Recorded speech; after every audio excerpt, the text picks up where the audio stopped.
So long a letterBy. Mariama Bâ 2. Continued chapter 24. Today I was not able to finish my evening prayer as I wanted to.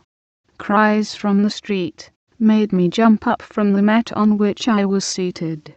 Standing on the veranda, see my sons Alian and Malik arriving in tears. They are in a pitiable state. Torn clothes, bodies covered in dust from a fall, knees bleeding beneath the shorts. There is a large hole in the right sleeve of Malik's sweater. The arm on the same side hangs down limply. One of the boys supporting him explains to me. A motorcyclist knocked down Malik and Alian. We were playing football. A young man with long hair, white glasses, amulets around the neck, moves forward. The grey dust from the road covers his denim outfit. Mauled by the children for whom he has become the target, a red wound on his leg. He is visibly taken aback by so much hostility. In a polite tone and manner, which contrast with his slovenly appearance, he offers his excuses. Saw the children too late while making a left turn. I thought I would have a clear road, since 'tis a one-way street. I did not imagine that the children had set up a playing field. In vain, I tried to brake. I hit the stones marking the goalpost. When I fell, your two sons also fell, along with 3 other small boys. I am sorry. I am pleasantly surprised by the young motorcyclist. I railed, but not against him. I know from experience the difficulty of driving in town, especially in the Medina. The hard surface is a favorite area for children. Once they have taken possession, nothing else counts. They will dance around the ball like devils. Sometimes the object of their passion is a thick rag ball, all tied up. It doesn't matter. The driver's only recourse is his brakes, his horn, his composure. A small, disorderly opening is made for him, quickly closed up again in the hustle. Behind him the shouts begin again, even louder. It's not your fault, young man. My sons are to blame. They slipped away as I was praying. Off you go, young man, or rather, wait a moment, while I get you some spirit, and cotton wool for your wound. Asa 2, your namesake, brings methylated iodine and cotton. She takes care of the stranger, and then of Alian. The little boys of the area disapprove of my reaction. They want the man at fault to be punished. I give them a ticking off. Children. They cause an accident, and, in addition, they want to punish. Malik's hanging arm looks to me as if it is broken. It droops unnaturally. Quick, Asa 2. Take him to hospital. If you can't find Mordo, go to casualty. Quick, go, child. Asa 2 dresses quickly and speedily helps Malik to clean up and change. The dried blood from the wounds leaves dark and repulsive stains on the ground. Cleaning them up, I think of the identical nature of men. The same red blood irrigating the same organs. These organs, situated in the same places, carry out the same functions. The same remedies cure the same illnesses everywhere under the sun, whether the individual be white or black. Everything unites men. Why, then, do they kill each other in ignoble wars for causes that are futile when compared with the massacre of human lives? So many devastating wars, and yet man takes himself to be a superior being. In what way is his intelligence useful to him? His intelligence begets both good and ill, more often ill than good. I go back to my place on the mat decorated with a picture of a mosque in green, reserved for my use only, just as is the kettle for my ablutions. Alian, still sniffing, pushes Ausmain aside so as to take his place beside me, looking for consolation, which I refuse him. On the contrary, seize the opportunity to tell him off. The road is not a playing field. You got off lightly today, but tomorrow, watch out. You will have some bone broken, like your brother. Leon complains. But there is no playing field in the area. Mothers won't let us play football in the compounds. So what do we do? His comment is valid. Officers in charge of town planning must make provision for playing fields when they are developing open spaces. Some hours later, Asa 2 and Malik return from the hospital where, once again, Mordo has taken good care of them. Malik's plastered arm tells me that the drooping arm had indeed been broken. Ah, how dearly children make one pay for the joy of bringing them into the world. Just as I thought, my friend. It never rains but it pours. This is my luck. Once misfortune has me in its grip, it never lets go of me again. Asa 2, your namesake, is 3 months pregnant. Farmata, the great woman of the Corys, very cleverly led me to this discovery. Public rumor had spurred her on perhaps, or her keen powers of observation had simply served her well. Each time she cast her Corys to cut short our discussions, we had diverging points of view on everything. She would breathe a rare gem of discontent. With heavy sighs, she would point out in the jumble of Corys a young pregnant girl. I had certainly noticed your namesake's sudden loss of weight, her lack of appetite, the swelling of her breasts. All indications of the child she was carrying. But puberty also transforms adolescents. They grow fatter or thinner, taller. And then, shortly after her father's death, Asa 2 had had a violent attack of malaria, checked by Mordoby. The disappearance of her plumpness dates from this period. Asa 2 refused to regain weight in order to keep her slender figure. I naturally ascribed her light intake of food and her distaste for certain foodstuffs to this new mania. Now thin, she swam in her trousers, and, to my great joy, wore only dresses.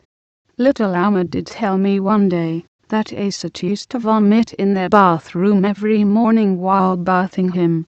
But Asa 2, when questioned, denied it, said it was the water mixed with toothpaste that she spat out. Alma no longer spoke of vomiting. My mind focused on something else. How could I guess that my daughter, who had calmed my anger during the cigarette affair, was now indulging in an even more dangerous game? Merciless fate had surprised me again as usual, without any weapons with which to defend myself. Every day Farmata would insist a bit more on the young pregnant girl of her Corys. She would show her to me. The girl's condition was making the woman suffer. She was eloquent. Look, say, look. This separate Cory, hollow side turned upwards. Look at this one, adjusting itself to the other, white side up, like a cooking pot and its cover lid. The child is in the belly. It forms one body with its mother. The two groups of Corys are separated. This indicates an unattached woman. But as the Corys are small, they indicate a young girl. And her hand threw down, again and again, the gossipy Corys. They fell away from each other, collided, overlapped. Their telltale chink filled the winnowing fan, and the same group of two Corys always remained separate, to reveal distress. I followed their language dispassionately, and then, one evening, annoyed by my naivety, Farmata said boldly, "Question your daughters, Ramataule. A mother must be pessimistic." Worried by the relentless repetition, anxious, I accepted the proposition. Moving like a gazelle with delicate limbs, She swept into Asa 2's bedroom, afraid that I would change my mind. She came out, a triumphant gleam in her eye. Asa 2 followed her, in tears. Farmata sent away Ausman, who was nestled within my babu, locked the door and declared, "The Koris cannot always be wrong. If they have insisted for so long, it means there is something there. Water and sand have been mixed. They have become mud. Gather up your mud." Asa 2 does not deny her condition. I have saved her by exposing the matter. You guessed nothing. She did not dare confide in you. You would never have got out of this situation. I was dumbfounded. I, so prone to chide, was silent. I was flushed and breathless. I closed my eyes, opened them again. I gnawed my tongue. The first question that comes to mind on discovering such a condition is, who is behind this theft? For there has been a theft. Who is behind this injury? For injury it is. Who has dead? Who? Asa 2 mentioned a certain Ibrahim Saul who, as she talked, very soon became simply Iba. Bewildered, I look at my daughter, so well brought up, so tender with me, so ready to help in the house, so efficient in every way, so many fine qualities allied with such behavior. Iba is a law student at the university. They met at a friend's birthday celebration. Iba sometimes went to meet her at school when she did not come down at lunchtime. He had invited her on 2 occasions to his room in the university halls of residence. She confessed her liking for him. No, Iba had not demanded anything, had not forced her. Everything had happened naturally between them. Iba knew of her condition. He had refused the services of one of his mates who wanted to help him. He loved her. Though he was on a scholarship, he had decided to deprive himself for the maintenance of his child. I learned everything at one go, from a broken voice accompanied by much sniffing but without any regret. Asa 2 bent her head. I recognized the unvarnished truth of her story. I recognized her in her wholehearted gift of herself to this lover who had succeeded in uniting in this heart my image and his own. Asa 2 lowered her eyes, conscious of the pain crushing me. I remained silent. My hand supported my tired head. Asa 2 lowered her eyes. She heard my inner self give way. She was fully aware of the seriousness of her action, considering my recent widowhood, following upon my abandonment. After Darba, she was the oldest of the succession of daughters. The oldest should set an example, my teeth gnashed in anger, remembering, like a live boy, the tender and consoling attitude of my daughter during my distress, my long years of loneliness. I overcame my emotion. I sought refuge in God, as at every moment of crisis in my life. Who decides death and life? God, the Almighty. And also, one is a mother, in order to understand the inexplicable. One is a mother to lighten the darkness. One is a mother, to shield when lightning streaks the night, when thunder shakes the earth, when mud bogs one down.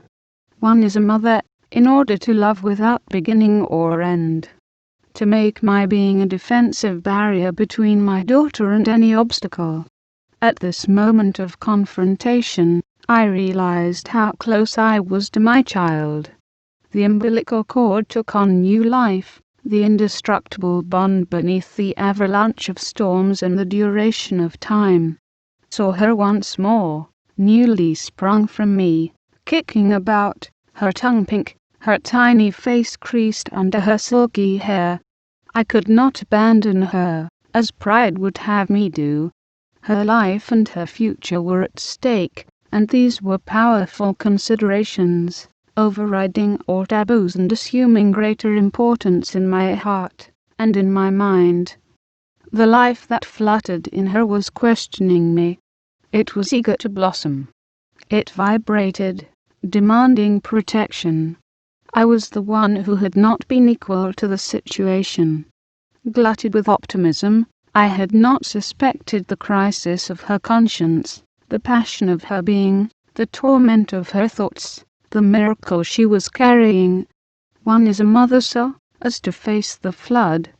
Was I to threaten, in the face of my daughter's shame, her sincere repentance, her pain, her anguish? Was I? I took my daughter in my arms. Painfully, I held her tightly, with the force multiplied tenfold by pagan revolt and primitive tenderness. She cried. She choked on sobs. How could she have lived alone with her secret? I was traumatized by the effort and skill employed by this child to escape my anger whenever she felt faint, or whenever she took over from me beside my troublesome youngsters. I felt sick.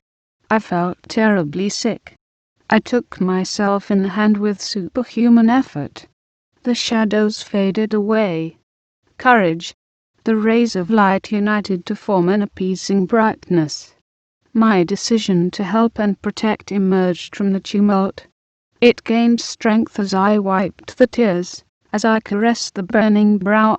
Young Asa too shall have an appointment with the doctor, not later than tomorrow. Farmata was astonished. She expected wailing. I smiled. She wanted strong reprimands. I consoled. She wished for threats. I forgave. No doubt about it. She will never know what to expect from me. To give Asana so much attention was beyond her. She had dreams of sumptuous marriage celebrations for Asa too, which would compensate her for my own meager nuptials, when she was a young girl, already tied to my steps like a shadow. She used to sing your praises, Asa too, you who would give her a lot of money at the future wedding of your namesake. The story of the fiat whetted her appetite and credited you with fabulous wealth. She dreamed of festivities, and here was this girl who had given herself to a penniless student, who would never be grateful to her. She reproached me for my calm. You have mainly daughters. Adopt an attitude that you can keep up. You will see. If Asa too can do this, I wonder what your trio of smokers will do. Smother your daughter with caresses, Ramataule. You will see. I will indeed see when I ask to meet Ibrahim Saul tomorrow. Chapter 25. Ibrahim Saul entered my room at the appointed time. His punctuality pleased me. Tall, simply dressed. Pleasant features, on the whole, but with remarkably beautiful eyes, velvety, tender in the casement of his long eyelashes. One would like to see them in a woman's face. The smile as well. I let my gaze rest on the set of his teeth. No treacherous gaps. Without being self-conscious about it, Ibrahim Saul was indeed the embodiment of the romantic young lover. He pleased me, and I noticed his cleanliness with relief. Short hair combed, nails cut, shoes polished. He must be an orderly man, and therefore without deceit. It was I who had summoned him, but it was he who started the conversation. How many times I have wanted to arrange this discussion, to let you know. I know what a daughter means to her mother, and Asa too has told me so much about you, your closeness to her, that I think I know you already. I am not just looking for excitement. Your daughter is my first love. I want her to be the only one. I regret what has happened. If you agree, I will marry Asa too. My mother will look after her child. We will continue with our studies. Here then, concise and well said, was all I wanted to hear. How to reply? Should I agree readily to his propositions? Farmata, who was present during the discussion, was looking out for squalls. She asked, "You were really the first?" "Yes," confirmed Ibasol. "Then, warn your mother. We or I shall go to see her tomorrow to announce your crime. She had better save a lot of money to compensate my niece. Anyway, couldn't you have waited until you had a good job before running after girls?" Ibrahim Sol heard the great woman's remarks without showing any irritation. Perhaps he already knew her well enough by name and character to remain politely silent. My own preoccupations were very different from those of Farmata. We were right in the middle of the school year. What was to be done to prevent my daughter's expulsion from school? I told Ibis all of my fears. He too had given some thought to the problem. The child would be born during the holidays. The essential thing was not to panic, just to let the months go past, and for Aissatou to dress in loose clothes. At the beginning of the following school year the baby would be 2 months old. Aissatou would then join the final year class. After this final year, marriage. My daughter's boyfriend had worked it out logically and reminded me of Daba's clearness of mind. Ibrahim Sol himself ran no risk of being expelled from the university, and even had he still been at school, who would inform the school of his position as father-to-be? There would be no change in him. He would remain flat, while my daughter's swollen belly would point an accusing finger. When will there be a lenient law to help erring schoolgirls whose condition is not camouflaged by long holidays? I added nothing to all this careful planning. At that moment, I felt that my child was being detached from my being, as if I were again bringing her into the world. She was no longer under my protection. She belonged more to her boyfriend. A new family was being born before my very eyes. I accepted my subordinate role. The ripe fruit must drop away from the tree. May God smooth the new path of this child's life. Yet what a path!